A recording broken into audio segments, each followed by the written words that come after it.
એટલે એક દીકરો હતો અને એનો બાપ, અને બાપ ભજન ભક્તિ એટલી બધી કરે, આખો દાડો રોમના ભજન કરે, અને કોઈ રોમના ભક્તો હોય એમના ઘેર બોલાવે, કોઈ સાધુ સંતોનો ઘેર બોલાવે, જમાડે. અને એનો દીકરો છે ને દારૂ પી અને જાત જાતના વ્યસનો કરી અને એના બાપનો વિરોધ કરે. જેવો એનો બાપ ભગવાનનું ભજન કરે ને એનો દીકરો આવે અને ગારાગારી કરે, બીજા ભક્તોનું અપમાન કરે. તો એનો બાપ બહુ કંટાળ્યો કે હારું મારો દીકરો કઈક કરતા સુધરી જાય તો હારું, તો એનું કલ્યાણ થાય. મારું તો થશે પણ કદાચ મારો દીકરો છે તો બાપને દયા આવે ને કે આવો દારૂ પી જેમ તેમ ગારો બોલે છે, ભગવાનના ભક્તોને હેરાન કરે છે અને મને બોલી જાય છે, મારા ઘેર કોઈ મહેમાન આવે છે એને બોલી જાય છે. તો આના કલ્યાણ માટે કંઈક કરવું પડશે. રોજ ભગવાનને પ્રાર્થના કરતો, રોજ ભગવાનને પ્રાર્થના કરતો, પણ તોય તે એને એક દાડો સાધુ સંતોને બોલાયા. જેમ તમે તમારા ગુરુ કોઈ બોલાવતા હોય ને એ રીતે એને બોલાયા અને કે મારા દીકરાને કંઈક સુધરે એવું કંઈક સમાધાન બતાવો ને. તો એ સંતે કીધું કે તારો દીકરો આટલું બધું દારૂ પીતો ભલે એને પીવા દે, જેટલું એને રોકીશ ને એટલું એ વધારે પીશે, એના કરતા હું જેમ કહું એમ રીતે કરજે. તો એના દીકરાને બોલાવ્યો ને એ સંતે એમ કીધું કે એક વખત તું રામ તો બોલ, તારું જીવન બદલાઈ જશે. કે હું નહીં બોલું રામ. પેલા કે એક વખત તો બોલ, કે હું નહીં બોલું રામ. બીજી વખત તો બોલ, એક વખત બોલ, કે નહીં બોલું રામ. એ સંતે આના મોઢે 11 વખત રામનું નામ બોલાવી દીધું.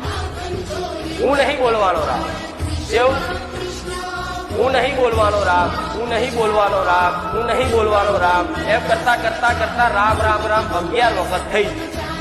એટલે પેલા સંતે એવું કીધું ખાર ભલે, પણ આ રામ નામની કિંમત શું છે એ અત્યારે નહીં ખબર પડે, પણ કદાચ મરી જો યમરાજ આવે અને ચોક તને લઈ જાય નર્કમાં ઢહેડી જાય ને, તારે ખાલી યમરાજ એવું પૂછે કે તારી ઈચ્છા બોલ, તારે એવું કહે છે કે આ રામનું નામનું મેં રામ નામ મેં 11 વખત લીધું, તેનું ફળ શું આપશો, એટલું ખાલી કહે છે.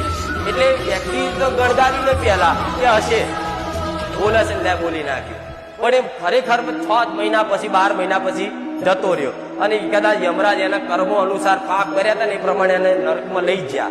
અને નરકમાં લઈ ગયા એટલે આગળ પૂછે બોલ તારી ઈચ્છા, તો કે મારે કશું જોતું નહીં, પણ મને દંડ આપતા પહેલા મને એનો જવાબ આલો કે આ મેં 11 વખત રામ નામ લીધું છે અને ગુરુજી એક સંતે મને કીધું હતું આપતા પહેલા મને એનો જવાબ આલો કે આ મેં 11 વખત રામ નામ લીધું છે અને ગુરુજી એક સંતે મને કીધું હતું કે રામ નામની કિંમત શું છે, યમરાજને પૂછશે.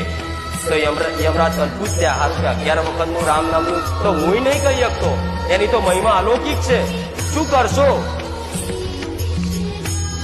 એટલે યમરાજે પાછા પડ્યા કહેવા કે હારું રામ નામનું વેલ્યુ શું છે, કિંમત શું છે એ હું કહી શકું. એટલે કે આના હવે ચોક લઈ જઈએ તો લઈ જાય ઇન્દ્ર જોડે અને ઇન્દ્ર જોડે જઈ કીધું કે આ 11 વખત રોમનું નામ લીધું એનું ફળ માગે, શું હાલવું? તે ઇન્દ્રએ માથું ખંજોરવા પડ્યા. તારું રામ નામ તો બહુ અલૌકિક શક્તિ વાળું, પણ આનું ફળ તો હું ના કહી શકું. એ મારા સામર્થ્ય તમે બ્રહ્માજી જોડે જાઓ, સૃષ્ટિના રચયિતા જોડે. તો એ પાછા યમરાજ એના 2 દૂતો ઇન્દ્ર અને બધા જ બ્રહ્માજી જોડે ગયા. તો બ્રહ્માજીને કીધું કે રામ નામનું આને શું ફળ આપવું?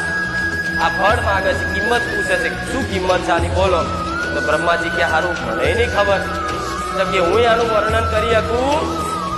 પછી જ્યાં બધા પાછા બ્રહ્માજી જોડે ગયા શંકર ભગવાન જોડે.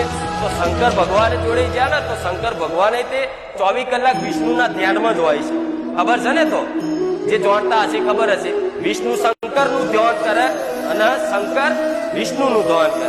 તો કે જેનું ધ્યાન 24 કલાક શંકર ભગવાન મહાદેવ કરે છે એની જોડે જઈએ.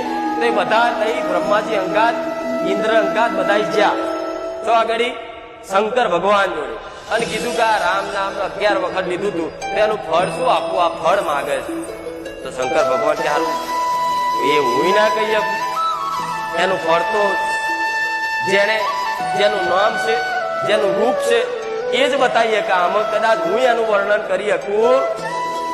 એટલે લઈ ગયા શંકર ભગવાન જોડે. તો શંકર ભગવાન કહેવાડો આપણે બધા વિષ્ણુ ભગવાન જોડે જઈએ, જેનો અવતાર છે રોમ, જેનું નામ છે રોમ. એના જોડે જઈએ અને એમને જ પૂછીએ કે આ તમારા નામનું ફળ માંગે, શું આપવું? તે બધા લઈને ગયા, વિષ્ણુ ભગવાન જોડે ઉભો રાખ્યો અને એને કીધું ભગવાને કે અહીં બેહી જા મારા ખોરા. બેહી ગયા અને પછી કે બોલો હવે શું હતું? તો કે આ 11 વખત રામનું નામ લેવાનું ફળ માંગે છે, શું આપવું ભગવાન? અમે તો કદાચ એ કહેવામાં સમર્થ ના રહ્યા, એટલે અમે બધા તમારી જોડે આવ્યા કે શું ફળ આપવું? તો ભગવાન બોલ્યા, જો મારા ખોરામાં આવી ગયો ને એ જ ફળ છે. એક ખાલી પાપી હતો, ખાલી પાપી અજાણતાથી રામનું નામ લઈ લીધું, તો છે ભગવાનના શરણમાં લઈ જાય બધા દેવી દેવતા. તો ગોડા એ અજાણતામાં લીધું નામ કદાચ આટલું ફળદાયી હોય તો કદાચ ભાવપૂર્વક ને પ્રેમપૂર્વક પિતા પરમેશ્વર કરી અને પોતાના રામનું નામ કદાચ લીધું હોય ને તો ગોડા એડે નહીં જવા દઉં સોલંકી પેઢીની મેલડી.